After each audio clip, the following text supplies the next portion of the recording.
and services and stands and accessories. But a lot of people come to us looking for solutions, whether it's POS solutions or um, unattended solutions. They ask a question and we go and find the answer. So that's kind of one how this came about. I've known Eric for 12 or so years here now, and we were talking and trying to figure out a way to present his services to the retail environment. A lot of what they do, and they'll tell you, is all electron. A lot of it's e-commerce, and so I'll follow up afterwards with a little bit of sales thoughts on how to present this. And we'll do a Q&A afterwards and just kind of table this. These are the kind of projects that take a long time to implement. They make it as easy as possible for implementation, but really, this is about opening those doors that we may or may not know to walk through. And that's really the key here, is knowing when to walk through that door to see if the opportunity exists. And that's why we're presenting it to you today. And I'll sit back and I'll let those guys take over. All yours. Thanks, Adam. Thank you. And again, thanks for everyone joining this call. My name is Eric Knapp. I'm the president of EVS. I've been with the company about 19 years or so now. And I'm joined by James Shrewsbury, our director of software development as well. So I'll let James take a second to introduce himself as well. You got to mute, James. I saw it pop up like as I was talking. I was like, yeah, of course.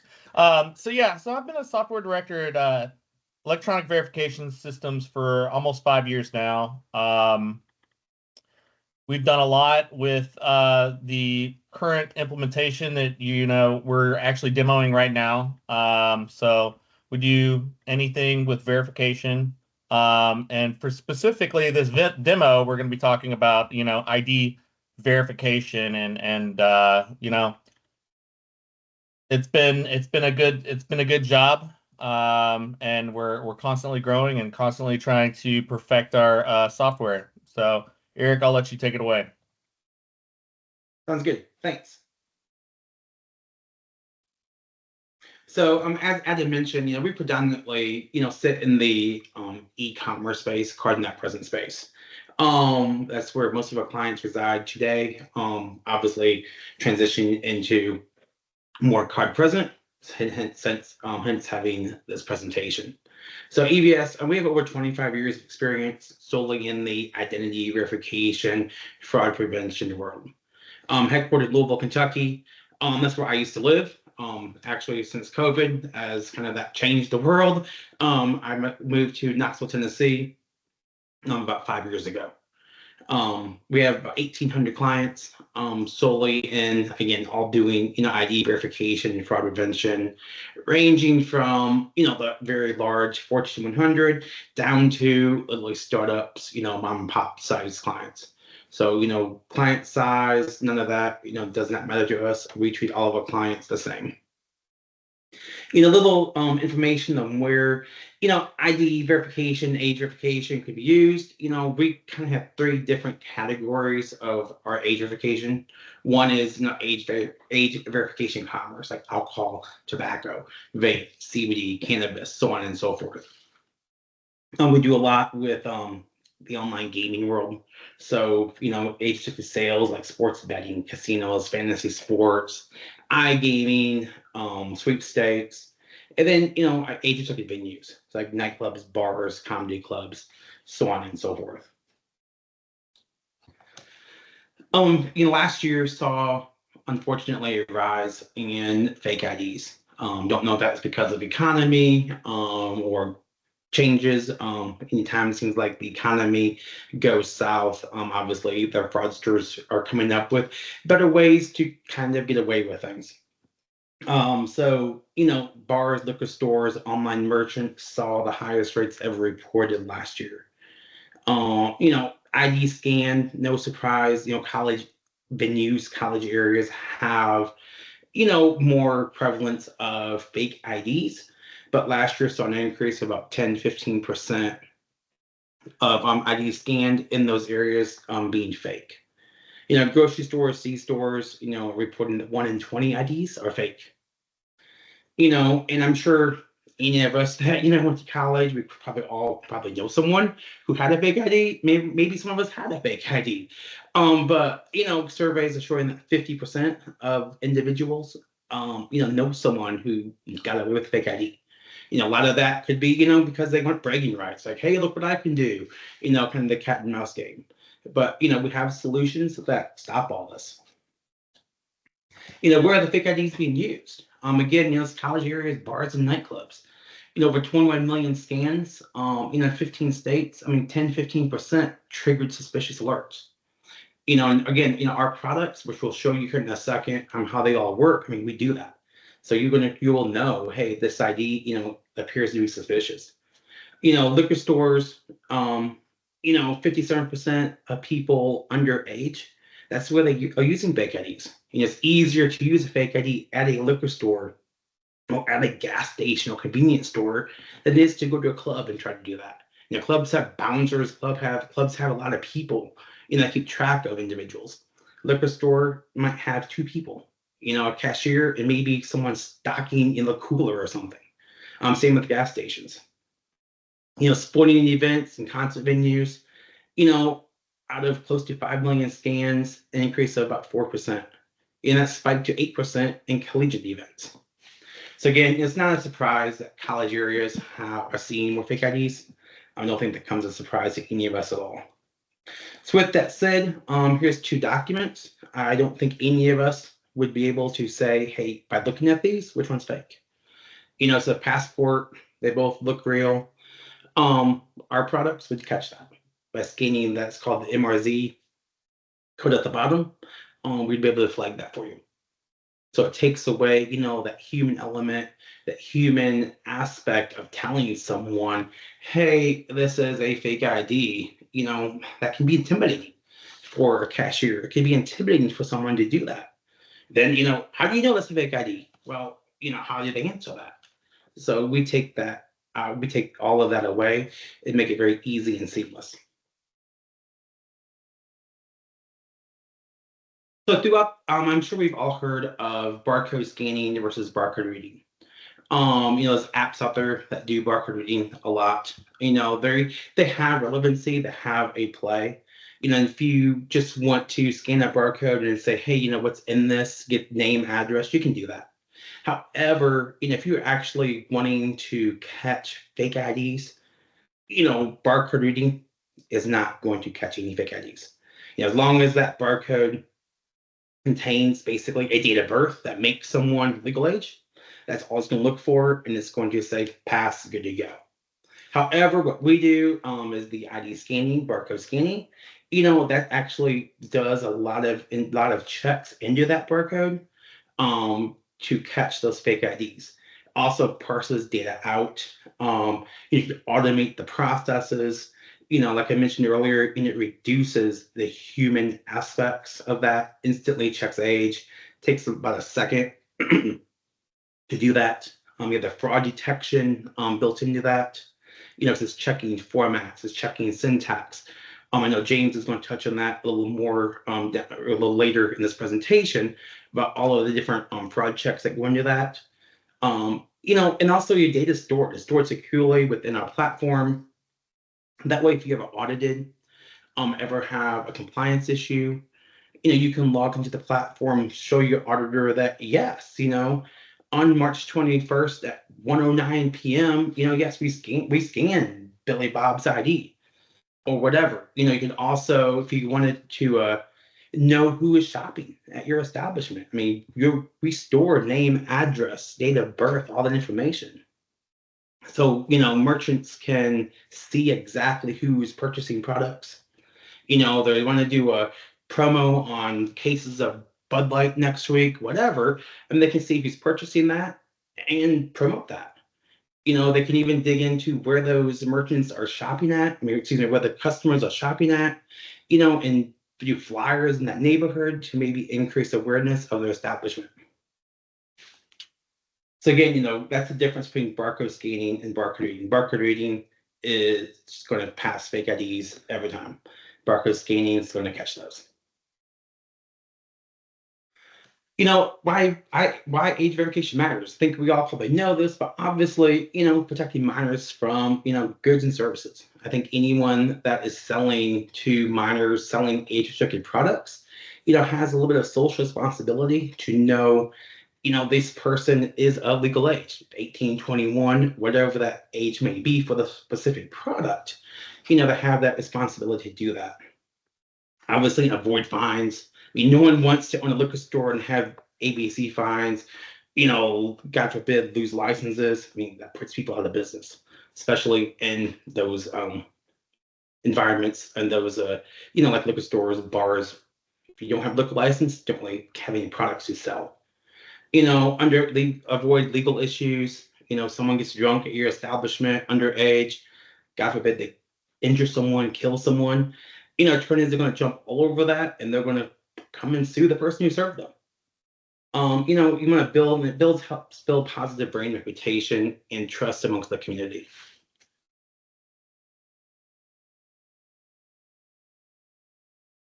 Hey, James, I'll let you talk about we have an app that we're going to talk about, an Android app, and how that works. James, take it away. Yeah, sounds good. I'll give you a break, Eric. So for the technical portion, you know, first off, the app is an Android app.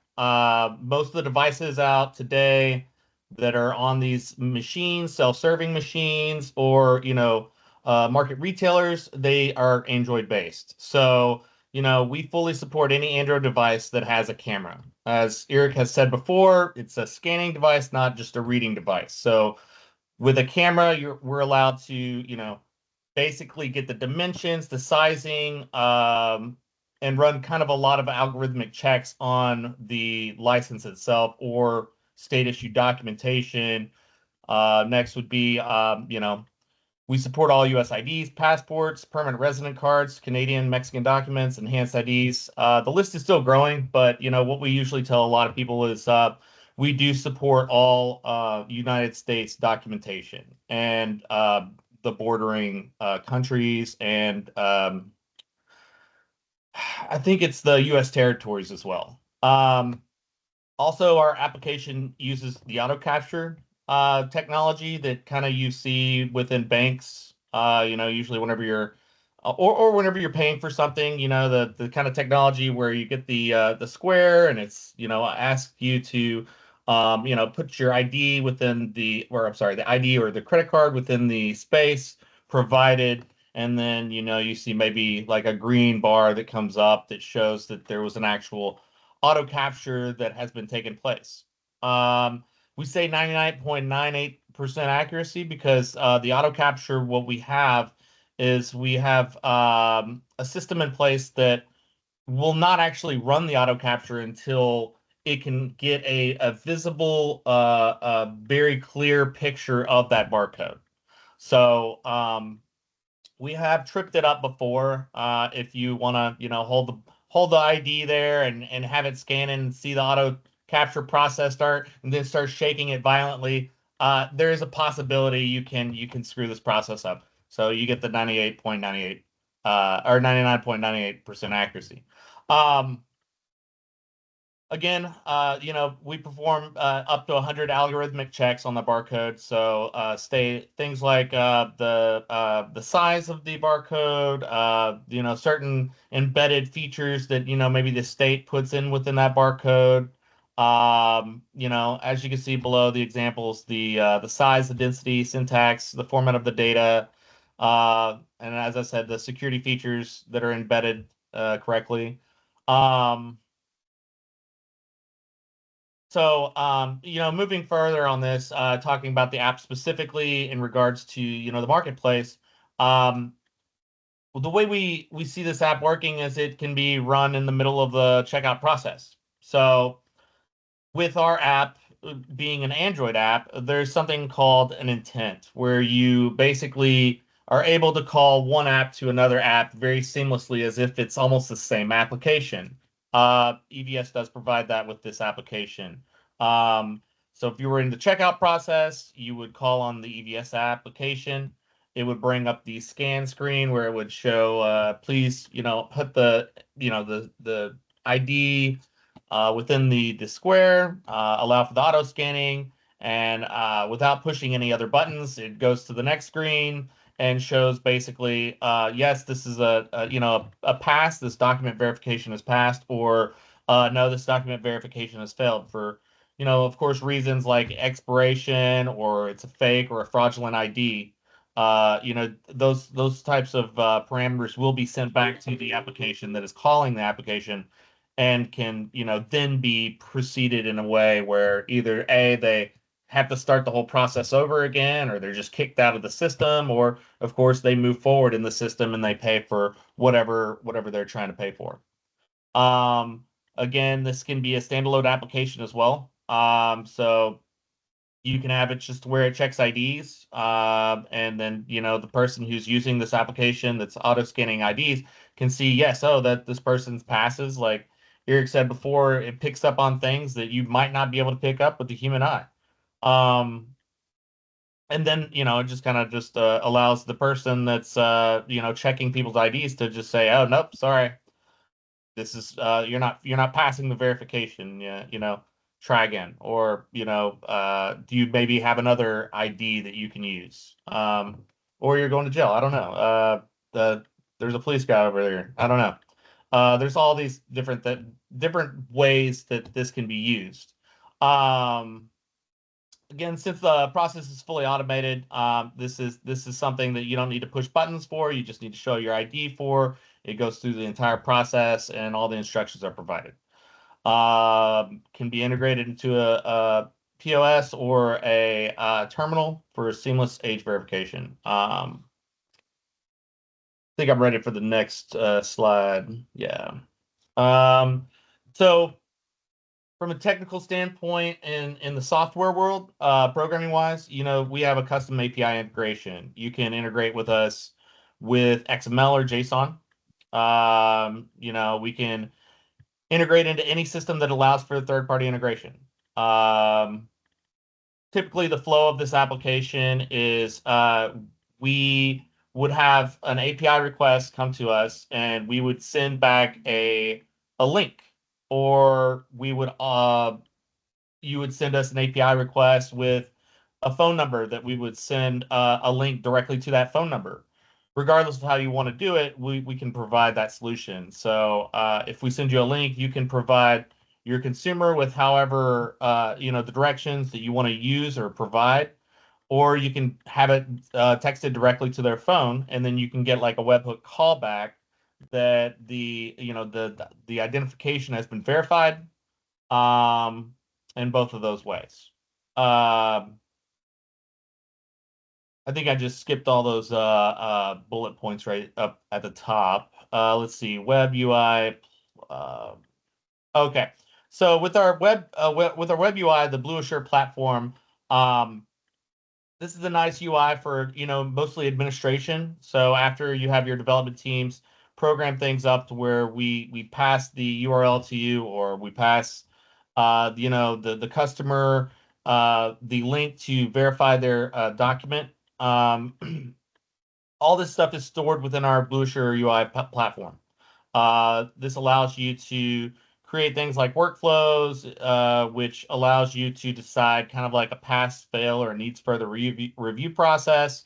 It allows you to kind of review all the verifications that you've run. So like if you run into an audit process where, okay, they're asking, did you actually, verify that this person was who they said they were, or you have a historical transaction to back that information up. Yeah, so you got the account management where you can add users, you can create the API keys for all the different environments that you have, and yeah, you have the ability to also run reports. Eric, I'll give it back to you. Cool. This just talks about how our environment. Won't spend too much time on this, but obviously, when the strict SLAs, we have 4 nines uptime. James talked about you can do take meetings of an Android app or make use of APIs, do custom integration, or do make use of a web UI. Obviously, everything's encrypted using latest encryption technology, in transit and at rest.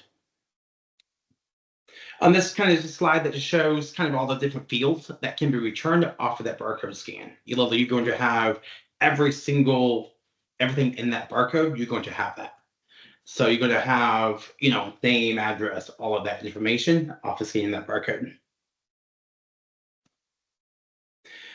A little case study. I don't know how many of you remember, but back a few years ago, iPhones were being sold online, resold for every bit as much, if not more, than retail.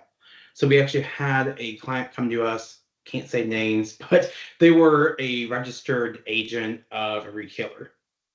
They're getting hit, it's inundated with iPhone fraud.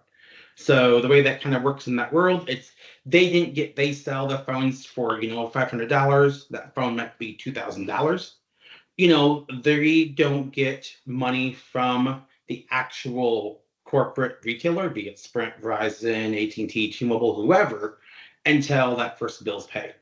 What was happening? People were signing up using fake information, not paying that bill, getting the phone, going to eBay, selling the phone, pocketing, $1,000+ every time, and the retailer was out literally tens of thousands of dollars a month.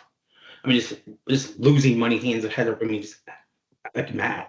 So they came to us to implement ID scanning on our products and literally stopped about 98% of the fraud. People don't want to take the chance of getting caught. This kind of just shows a little bit of the app that we have. The way it works is very simple. First scan that back of the ID, as James mentioned, it auto captures. Then you basically get a green check mark or red X. So you set those workflow rules up. Hey, someone's 21, someone's 18, right? ID appears to be real. However stringent, lenient someone wants to be, you can set that up. And then you can kind of see more details about that if you want. You can click the view details button, and you can see kind of the date of birth, license number, and see that, the document appears to be valid. Next gets into, this kind of shows like the BlueAssure platform, kind of all the information. And I apologize, it's kind of small to kind of fit it on the slide. So my apologies about that. You can see all the information that is returned. So anytime, log into the platform, look at your history by day, month, year, whatever you want to do. You can pull up individual transactions.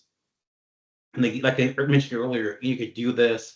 So when I do mailers out to people, if you're audited, whatever, you can see exactly, what time, day, whatever, that transaction occurred.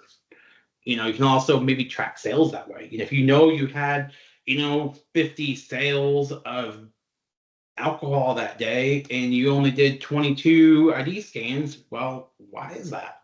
Right? I mean, there'd be a question for that cashier, why didn't you scan the ID every single time? Because you'll be able to track that. Next to that kind of shows that workflow, where you can set kind of that threshold for pass and fail. And that's what the app uses. That's what the API uses. However you kind of invoke the process, goes through that workflow. So again, you can, whatever you care about, basically just check boxes, click save, that workflow is live. Then every single scan is scrubbed against that, and you easily see pass fail.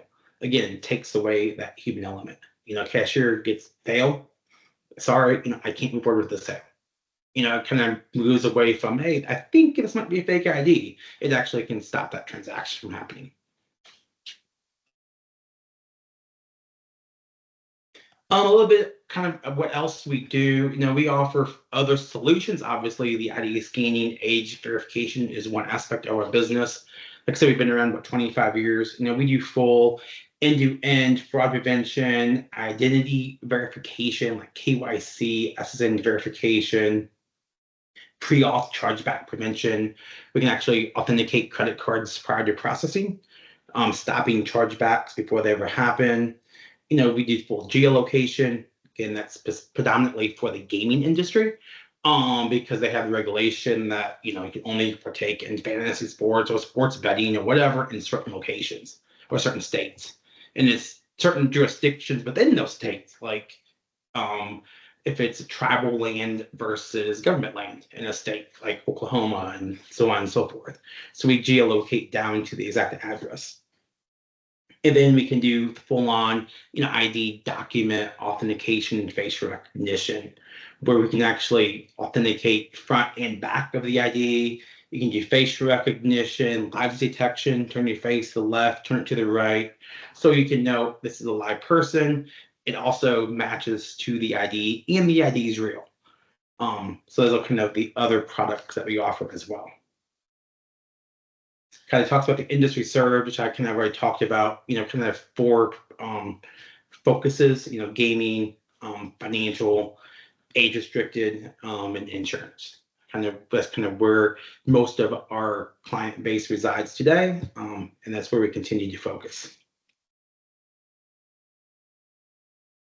And lastly, making use of our products is kind of like having a sign outside your house, that you have whatever ADT or whatever security system. When someone knows you're doing something like checking IDs, or you're doing ID scanning, or you're going, other products like full whatever, identity verification, whatever, it's like having that sign. Fraudsters or people doing something they don't want to do, don't want to take the chance of getting caught. Just like someone who's going to rob your house, if they're not going to rob your house that you have a security system, they're going to go to your neighbors. Typically same stuff, same neighborhood, whatever. Same with our products. They're going to go down the street to the liquor store down the street where they know they're not doing ID scanning and not try to buy from you. And that's it. Appreciate your time. Are there any questions? And I guess I'll turn it over to Adam if not any questions. All right. So are you allowed to talk about, thank you. Are you allowed to talk about who you are currently connected to? In what regard? I apologize. As far as who your current customers that you do this for, or you keep that a secret? We're not allowed to talk a lot about that because we're in NDAs with a lot of our clients, most of our clients. Okay. I can say that taking some of the gaming stuff. You see commercials on TV for some of our clients. I can say that. So we deal with big, small. But again, we're under NDAs, unfortunately, with most all of our clients. Just checking. So, Yeah, so you do the so you're the big boy. You're doing this from an e-commerce perspective, and anyone else that's working on a project like this on an e-commerce, you're the guy to go to, right? That's the first thing. Second thing is if there's any type of ISV, point of sale software, anything that we want to get some kind of age verification into it, reach out to you, bounce ideas off you, and figure out a solution, right? That's really the key here. 100%. Right? Yeah, 100%. Talk you through it, help you out. Yep, exactly. Awesome. It looks like we got about a handful of those that jumped on. Any other questions someone has for Eric's team? Adam, can you talk about how the easiest way for an ISO to introduce EVS to their portfolio, aside from help with Eric, and then how is it integrated? How do we help them? What kind of resource, tablet, format does it work through us? Yeah, from a small perspective, the goal here is that if we can get an ISO, whatever size it is, to explain to their agents that this opportunity exists, then when they're in the store and their feet on the street, they can present this option. So they have a couple ways to integrate it. One is Android, right? So some Android device, they buy a tablet, they can do all of this stuff off the shelf, easy to go, simple, easy contract between Eric and them through the merchant directly. So it's hands off, and then you get a commissions. So it's all about residuals in this business, and that's the same type of thing. The more transactions, the better. So then they would reach out to us. We have a link on our site under services that they can fill out a form, and we'll get an application over to them for the customer. Just like when someone signs up for the lottery or whatnot, they have to fill out an application, same type of thing. Same as creating a merchant account. So that's really it. What's the cost, Adam? What's the cost of a tablet? You can get it from us, or you can provide your own. There's no minimums or anything like that, and it's 25 cents a swipe. Super simple. And the setup fee is $99. Yeah, $99 setup fee, correct. Thank you. Awesome. If there are other questions, we'll close up shop. We'll leave it open for a couple minutes. All right. Cool. All right, awesome. No other questions?